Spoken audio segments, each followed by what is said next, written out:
샬롬, 반갑습니다. 우리 더원 사랑의 교회 성도님들을 주님의 이름으로 사랑하고 축복합니다. 이 시간에 함께 생명의 삶 말씀으로 나아갈 때에 우리 누가복음 말씀 계속해서 보고 있는데요. 이 누가복음 말씀을 통하여서 이방인들에게도 생명의 빛으로 오신 예수 그리스도, 그분을 온전히 신뢰하며 또 믿는 믿음 안에서 살아갈 수 있는 귀한 더원 사랑의 교회 성도님들이 되었으면 좋겠습니다. 이 시간 함께 누가복음 말씀 함께 볼 텐데요. 누가복음 7장 1절부터 10절까지의 말씀 함께 보도록 하겠습니다. 누가복음 7장 1절부터 10절까지의 말씀 함께 볼 때에 이 말씀이 어떠한 내용인지를 잠시 살펴드리도록 하겠습니다. 가버나움이라는 동네에 한 백부장이 살았습니다. 이 백부장은요, 굉장히 유대인들에게 선한 영향력을 끼치는 존재였습니다. 이 백부장이 자신의 종이 병이 들자 근심하였고 또한 고민하게 되었습니다. 자, 그 가운데 유대인 장로들이 예수님께 보내 종의 치유를 간청합니다. 여러분, 주님이 그의 집에 가까이 오시자 백부장이 이제 이야기합니다. 주님, 제가 주님께서 저희 집에 들어오는 것을 용납할 수가 없습니다. 왜냐하면 그 연약한 죄인이 바로 나이기 때문에 나의 집에 들어오는 것 굉장히 용납할 수 없고 혹은 감당할 수 없다. 자신이 이것을 다 담아낼 수 없다라는 이야기를 백부장이 하게 됩니다. 그러면서 백부장이 놀라운 이야기를 하는데요. 백부장이 이 예수님께 이야기하는 것이 무엇이냐면, 주님께서 말씀만 하시면, 명령만 하시면 나의 종이 나을 수 있을 것을 제가 믿습니다. 저도 백부장이라서 100명의 부하를 데리고 있는데요. 이 백부장 100명에게 지시만 하면, 말만 하면 그들이 순종하고 그렇게 하는 것처럼 생명의 주관자 되신 예수 그리스도, 당신이 말만 하더라도 나의 종이 나을 것을 믿습니다 라고 이야기하는 것이죠. 자, 이 이야기를 하자 예수님께서 놀라시며 말씀하십니다.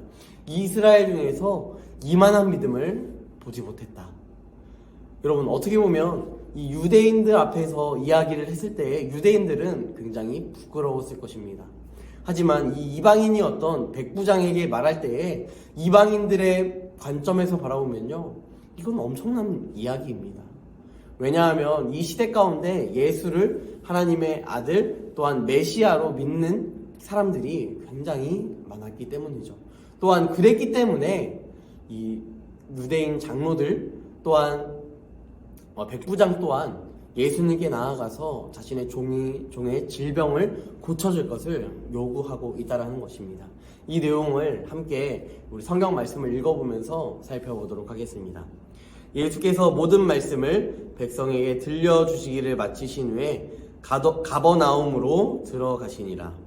어떤 백부장의 사랑하는 종이 병들어 죽게 되었더니 예수의 소문을 듣고 유대인의 장로 몇 사람을 예수께 보내어 오셔서 그 종을 구해 주시기를 청한지라.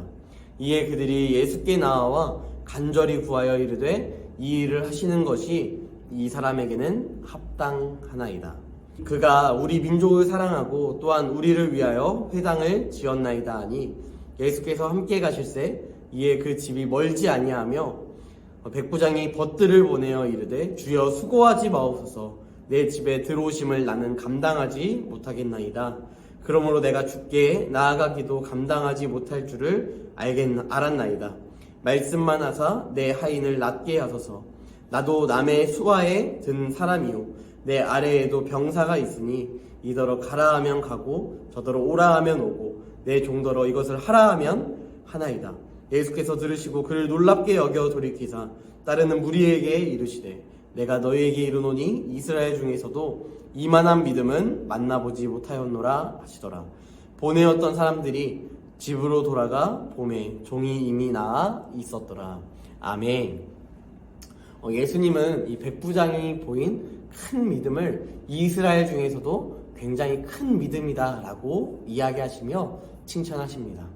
예수님이 말씀만으로 질병을 치유할 수 있다라는 이 백부장의 고백은요, 단순히 예수님이 그럴 만한 능력이 있는 분입니다 라는 것에서 그치지 않고, 당신이 내가 알고 있는 그 메시아의 메시아가 바로 당신입니다 라는 이 고백과도 합쳐지는 부분이었기 때문입니다.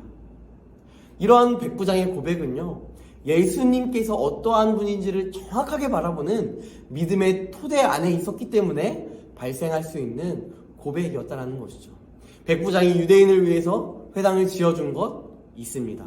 율법의 가르침을 잘 지켜나가는 것 굉장히 대단한 사람입니다. 경건한 이방인이었습니다. 그는 회당을 지었을 뿐만 아니라, 아마 이 회당을 지었다는 것뿐만 아니라 이 사람은 이스라엘 땅 가운데 반드시 메시아가 다시 돌아오실 것이라는 것을, 회복시키실 것을 분명히 알고 또한 믿고 있었다라는 것이죠. 그렇기 때문에 여러분, 이 이방인이 회당을 지어준다라는 것은요, 결코 있을 수 없는 일이었습니다. 그런데 이 당시에 이 시대 가운데 이러한 일이 벌어졌다? 여러분, 이 백부장에게 메시아에 대한 믿음, 또한 하나님을 향한 믿음이 없었다면 이 일은 결코 일어날 수 없었다는 것이죠.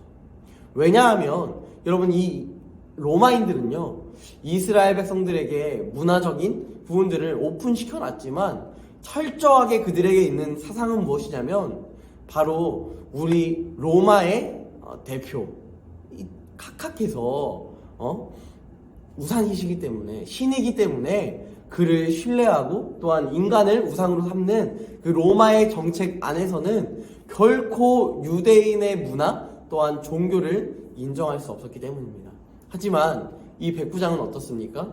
로마 사람으로서 백부장 100명이나 거스리고 있는, 많은 군인을 거스리고 있는 군인이었지만 그가 하나님을 향한 믿음이 있었기 때문에 이러한 일들을 행하고 있다는 것이죠.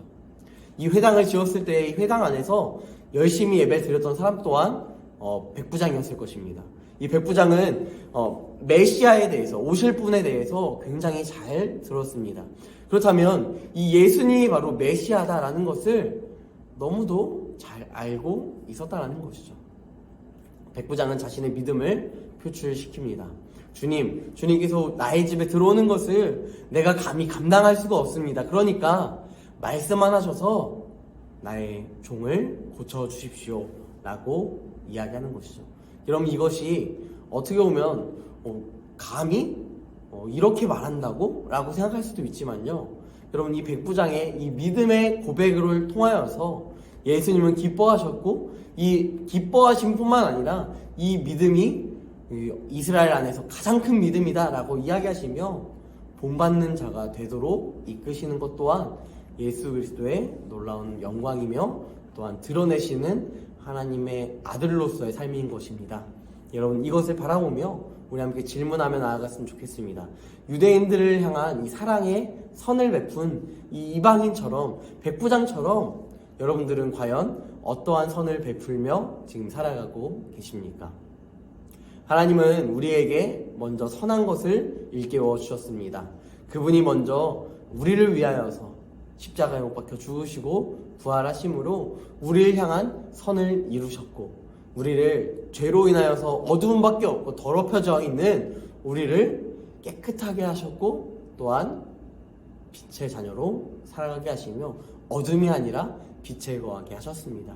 이 놀라운 사랑, 이 놀라운 헌신, 이 놀라운 선을 행하심이 우리에게 있기에 우리도 또한 그 선을 이루며 살아갈 수 있는 것이죠. 주님께서 우리에게 말씀하셨습니다. 하나님을 사랑하고 이웃을 내 몸과 같이 사랑하라. 여러분, 우리에게는 사랑할 수 있는 힘이 주어졌습니다. 나 스스로만 사랑하는 것이 아니라 요즘 시대 가운데 나 스스로도 사랑하는 것이 버거운 시대이지만, 여러분, 그것으로 말미암아 그냥 정체되어 있는 것이 아니라 오직 주야로 주님의 말씀을 보고 있고 또한 말씀 가운데 살아가고 있다면 우리는 그 말씀을 실천해 나아가며 사랑을 실천할 수 있어야 한다는 것입니다. 여러분, 함께 한 절 묵상으로 나아가겠습니다. 믿음은 신분이나 출신에 전혀 관계하지 않습니다. 내가 믿음이 몇 대다 라는 이야기가 나에게 있어서 믿음을 보장시켜주지 않습니다. 유대인은 하나님께 선택받은 자였기 때문에 당연히 하나님을 믿는 것이 당연했지만 이방인은 그렇지 않았습니다. 또한 그들에게는 획일적인 신이 있었습니다. 하지만 그것으로 말미암아 이 백부장이 계속해서 총독만을 로마의 왕만을 계속해서 따르는 것이 아니라 회당을 통하여서 또한 이전부터 예수를 믿고 또한 하나님을 알고 하나님께서 메시아를 보내실 것을 알았다는 이 놀라운 모습들을 통하여서요, 우리는 예수를 더욱더 닮아가고 우리는 예수를 더욱더 신뢰하며 나아갈 수 있는 것입니다.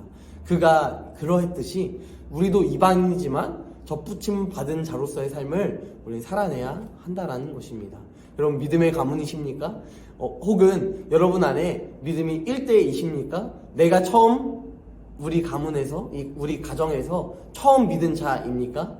여러분, 그것이 결코 우리를 그리스도의 사랑에서 끊을 수 없습니다. 왜냐하면 그분은 몇 대를 이루는 신앙에 있어서 기쁨을 허락하시고 믿음을 허락하시는 분이 아니라 하나님께서 사랑하는 자 그에게 나타나시며 그에게 사랑을 베풀어 주신다는 것입니다.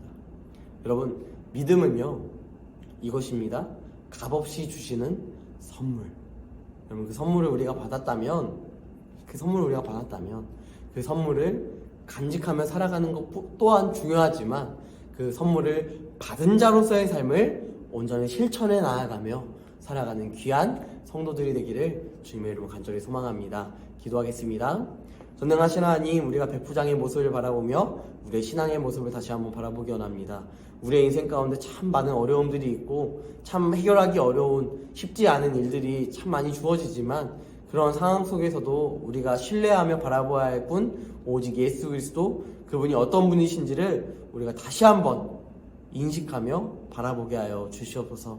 그리하여서 우리 안에 부끄러움밖에 없지만 그 부끄러움을 뛰어넘는 하나님의 사랑과 선하심이 우리 안에 늘 간직할 수 있도록 함께 하시며 도우시고 인도하여 주시옵소서. 주님, 우리와 함께 하시며 우리를 사랑으로 이끌어 나가실 줄 믿사오며 거룩하신 예수 그리스도의 이름으로 기도드립니다. 아멘.